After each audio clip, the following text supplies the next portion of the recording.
meyləni, mən avtomatik buradan ayağımı atmalıyam. Niyə?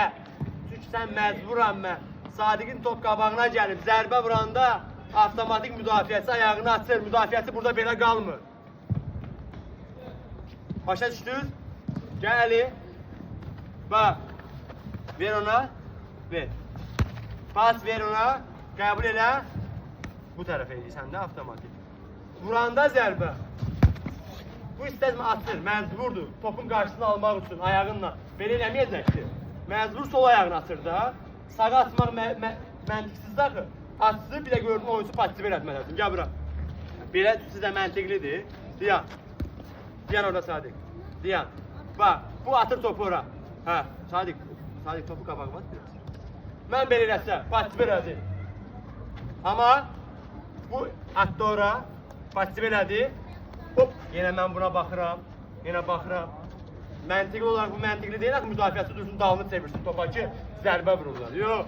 Onsa müdafiəçi məcburdur, əgər topu atırsa bu tərəfə, zərbə vurmağa. Bu məcburdur ayağını topu qarşılamağa.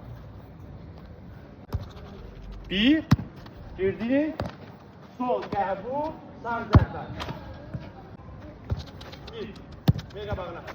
Hə, qəbul, zərbə. Yaxşı. Hop, bir, qəbul, zərbə. Bir, cüzləri. Qəbul, zərbə.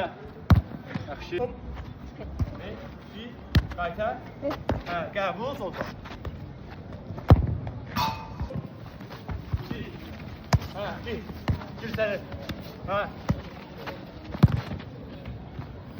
Bir, ver qabağına.